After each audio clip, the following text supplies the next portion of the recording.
Good day, and thank you for tuning in to this week's episode with the Real Talks with Doc. If you haven't already, please turn on those post notifications, subscribe, like, and comment below. Good morning, Kay! It is raining outside. It's been raining for 2 days, and this is the kind of weather that you just want to ordinarily sleep in, but we do extraordinary things over here, Kay. So we're in here 6 a.m. getting it in. We got something new every single day. So, okay, we were out to our site yesterday. Yep, we walked the site, getting ready for the groundwork. Okay, we got to get out there and shoot that. Like really the before scene, before we do any groundwork, before we do any earthwork, where we're doing 32 new build townhomes. I'm really excited about getting ready to break ground on that. And Kay, if it wasn't so messy today, like you gave some really great advice. We got some really great advice from our listeners and our followers out there that they want to see us more at the construction sites, talking about construction things and seeing the progress of our construction sites. So we got a full new build renovation over on 38th Street, 3,000 square foot addition out in McLean. We're still wrapping up the final touches on the Chateau mansion that we're doing. We're getting ready to break ground on 32 units. We got our 30 unit building that we're putting the final punch out things to rest on Kennedy Street in the Petworth community. What other projects am I missing, Kay? We got our new build projects that are getting ready to go to settlement next week. So 2 of the duplexes, thank God. Keep that positive energy going and we don't have any issues. We got a inspection on Saturday. We got the VA appraisal on this Thursday. So yeah, we're really excited about selling the whole building out in Cumberland. And we're still working on figuring out where the groundwater is coming from. On our Pennsylvania Avenue project, the new non-build condominiums there in Cumberland as well. So okay, we're very fortunate. We thank God that we stay moving, we stay busy, we keep our construction crews moving, we keep our construction crews busy. And I want to say prayers go out to our Hispanic community out there. We are really experiencing it as a company directly because we employ a lot of Hispanic construction workers. They're great people, they're great workers. My wife is Hispanic, so therefore my boys are Hispanic, they're biracial. And the injustices that are just happening to them right now is just an atrocity. So our hearts go out to them, our prayers go out to them. And just, if we can ever do anything to just uplift them and just thank them for all the hard work that they do in our communities, that goes a very, very long way. Okay, I'm not gonna guess script, but one of my trade partners, HVAC trade partners, just texted me yesterday saying that the IRS may be calling me because they seized his entire bank account and took all of his money out of the account because they didn't believe that was his money, which is the craziest thing. So they see our company, construction, stamp on the checks, they see our address, our company construction name, and yet they put, our fellow citizens through this. Yeah, we have citizens that are rightfully citizens in our company, and they're still experiencing the harassment, still experiencing the unjust incarcerations without due process. So I just want to take a minute to say, please pray for our Hispanic community out there because what's happening to them is purely racial profiling, it's purely targeting. And it's just not right because we won't want that to happen to any of us. That could be the case any given day. So prayers go out to them, Kay. But that's what's going on this new. That was just on my heart to say this morning so that those words of positive affirmation and the Spirit of God and the power of God be out there in the universe because through Him all things are possible and this too shall pass. Today's topic is So You Want to Be a General Contractor. What's the real difference between GC licensing in Maryland, Virginia, DC, and Florida, and how do you stay compliant in multiple states? Well, all of them pretty much have the same structure. You have to sit for so many seat hours to learn the basic legal components of being a general contractor, learn the basic practices of being a general contractor, and there's a code of ethics that they also have you learn as well in terms of making sure you do right by clients, your bookkeeping, all of those things. And then there's an assessment component. And normally that happens at the state level, not the local level. So you get licensed on the state level as a general contractor. So once you take the course, in some instances they will have to send those credit hours in or give you a certificate of completion showing that you have taken the credited hours so that you can sit for an assessment that's normally administered by one of the big test administrators. And then you go sit for that test and you pass that test. And then once you pass the test, they then send that information into your state governing body that's responsible for the licenses of state issued licenses. And then once they issue that license, you're in the business of operating as a general contractor. Some states do have reciprocity, in which if you get licensed in DC, a lot of times DC will have reciprocity with Maryland, Maryland will have reciprocity with DC. Now, what does that mean? That means that they will honor each other's license and just automatically give you licensing in that particular state. Virginia, however, does not have reciprocity with DC or Maryland, so you have to take another whole assessment. You have to take another series of seat hours, and then you have to pass the Virginia state test in order to get your license. And then, as a general contractor, based on where you are, some states have different levels of general contracting. Like for instance, in Maryland, you can get a Maryland home improvement license, which is a type of general contractor's license, but that's only to work on properties that are already existing, renovations, addition, things of that nature. But in Maryland, you also have to get a license as a new builder that is different than your Maryland home improvement contractor's license. So those are two different licenses, pretty much to do the same thing, still construction, but one is ground up construction and one is construction that's already existing. DC, however, you get one license and you can do everything on both the residential, commercial side, whether it's new build, whether it's existing renovation. And then Virginia have different levels of GC licenses. So you can start with a Class C, which is the lowest, Class B, which is in the middle, and Class A, which is the highest. And that license is for the residential side only, because in Virginia you have to get not only a residential license, but you also get a residential and commercial license. And that's different than DC, which you only need one license, and that's different from Maryland, which you need a new build license versus a renovation license. In the sense that in in Virginia, your Class A license is based on the amount of construction and revenue you'll do in a given year. And I don't know those numbers off the top of my head. Kay asked me these questions on the spot, so I always got to be sharp. But let's just say I think it is, if you're doing $1 million or more in construction in Virginia, it's your Class A. And then from like 500 to $1 million is your Class B. And like anything less than $250,000 will be your Class C, or anything less than $500,000 will be your Class C. Residential only. And not only that, if you want to do any work on a commercial space, what's considered commercial space, restaurants, stores, government buildings, anything that serves the general public is a commercial space, which also has different building requirements, which also have a different building code. You have to get a separate license just for the commercial side. So you end up with a residential license, Class A, B, C, or you end up with a commercial license, Class A, B, C in Virginia, which is different than Maryland and DC. So all of these states have their different little nuances. You just, if you go to the state website, the state licensing website, they'll tell you the different licenses you can get and also the requirements to get those licenses. How do you manage insurance, bonding, and liability when working across state lines?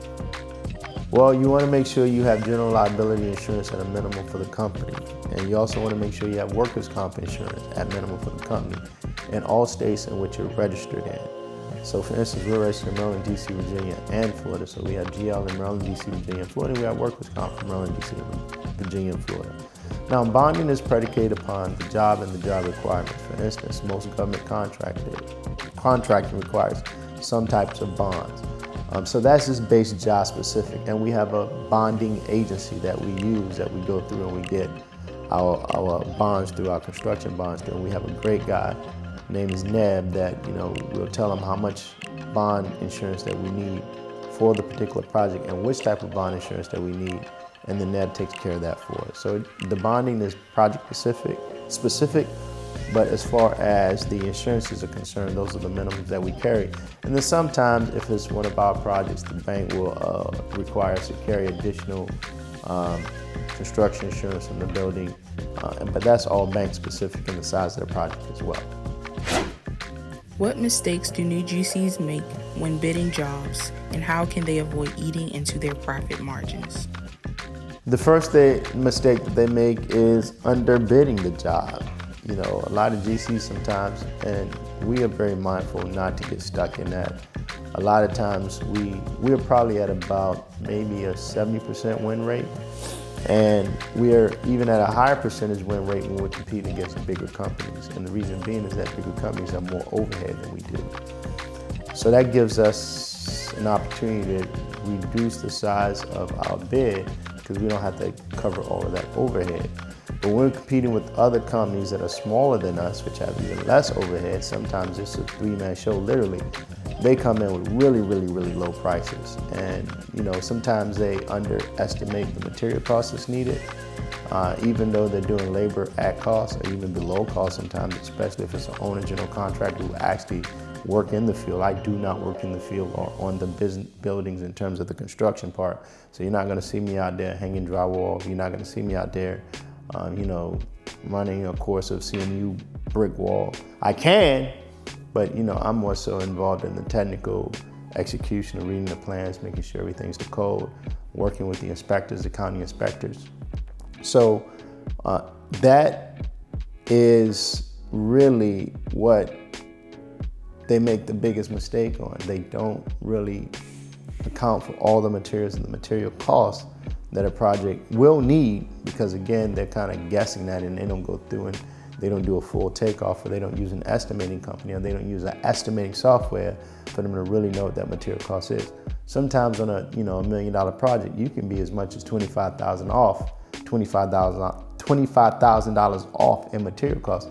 That's a big number to be off in guesstimating material, especially when you get near the end of the project and money's starting to run out. So the biggest mistake they make is just not really doing a complete takeoff, not doing a really complete estimating of the entire project as a whole, and missing what those material costs truly cost. Sometimes they guess what their trade partners are going to charge them as far as the subcontractors. They'll guess that, maybe on this last project, the framer only charged me $7 a square foot, and they get into the project and the framer's like, well, this project has more complexity to it.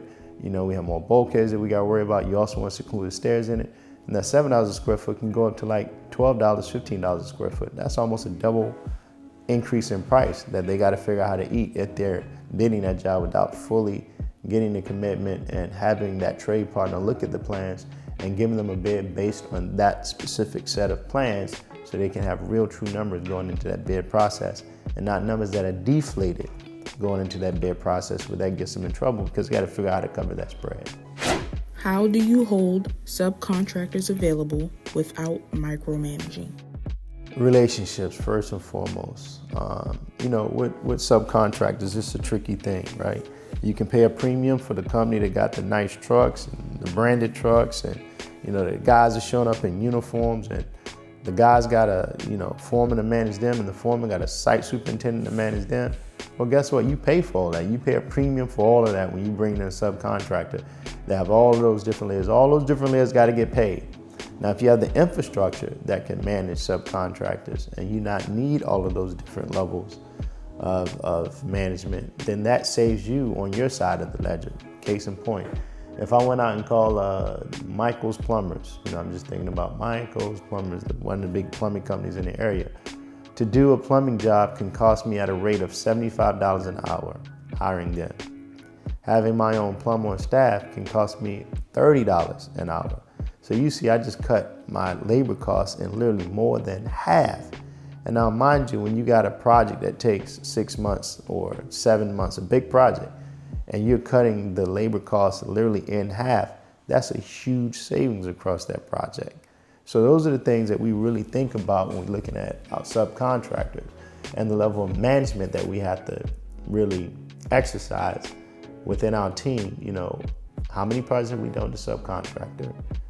Are they trustworthy? Trustworthy meaning that they're going to show up to the job when they're supposed to show up and finish the job within the time frame that they're supposed to finish the job. And more importantly, how well and how sufficient they are at managing themselves and their team within their subcontracting group. So those are the three key things that we look at. And when the boxes are checked at a high level across all three of those things, we have great subcontractors that we work with as far as our projects are concerned. Okay, last question. What KPIs should GCs track weekly? Your labor costs. You want to make sure that you don't have any labor overruns. Your waste costs. There are eight deadly wastes that we talk about and we teach in this company. The biggest one is downtime. Just having guys sitting around, having guys wait on materials.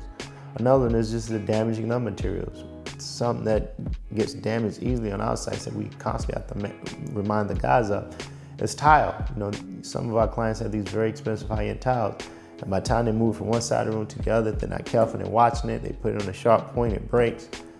So material and time are the biggest leading indicators that you should be tracking on a weekly basis, because those things also determine if you're going to finish a project on schedule, if the project's going to be off schedule, and if the project's going to be behind schedule.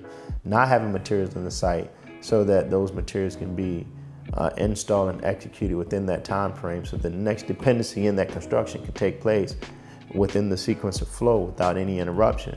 Making sure that you have the right amount of labor force on the job and not too much and not under. And what do I mean by that? You can have too much labor force on the guy's job where there's not enough work for the guys to do within an 8-hour window of time. So they finish in 4 hours, but they don't tell you that they finish in 4 hours. They drag that 4 hours out to 8 hours. Now imagine if they do that across 2 weeks. You just lost 4 weeks of work. So those are the two biggest things that we really track on a daily basis: materials and time. Whether it's downtime, whether it's overtime, whether it's too much time that we have allocated to a job. Materials and time are the two biggest indicators that we track on a weekly basis, daily basis actually. I'm gonna keep it simple. Do it because you love it. Do it because you're passionate about it. And all the GCs that I know that are very successful in this space have an undoubted level of passion that they bring to this industry. And they can wake up 5 o'clock in the morning, they can wake up 4 o'clock in the morning, and not just wake up to get the job done, but wake up and run to the job because it's something they love. One of the things that is most rewarding, most gratifying in this business is, one, the number of employees that we get to help in this space. We, on average, have about 30 employees in our construction company that's on payroll that we provide jobs for 365 days a year. And it's not an easy thing to do, but we do it, and to know that, our family of construction workers appreciate the hard work that we put in. The second thing that's most rewarding and gratifying is seeing our projects go from complete destruction, if we're completely gutting a space, or if we're tearing down an existing building and we're erecting a new one, to see those projects go from the ugly to the beautiful, and to see that process and all of that stuff in between, and what it takes to get there, and the teamwork it takes to get there, and the relationships you forge with your subcontractors and trade partners to get there. That is the most joyous part of this job and this experience. I get to be privileged and take part in every single day. And the third thing that's most rewarding is that this business is an industry where you can never stop learning. There's always something new to learn in this industry. Code changes, new technology and equipment and machinery to do construction more efficiently. The new materials that are constantly always coming out every single year. The technology that we integrate into our construction projects. Those three things alone gives me the greatest honor, the greatest privilege, the greatest joy, the greatest gratitude of being in an industry that affords me all of those things every single day, with a newness to it every single day that no other industry in this world that I'm aware of that can provide me with that level of satisfaction and that level of fulfillment as far as finding my passion. So the first thing I actually evaluate is, why do you want to do this? What are the things that move you in life? What are the things that strike you at your core that just makes you feel alive? And if the answer is construction, then welcome to our industry, because this is an industry for you. So I hope that struck a nerve here, because this industry needs great contractors, and it's an industry that's big and wide enough for all of us to get our fair share and piece of the pot. So with that being said and done, I will see you at our next construction site.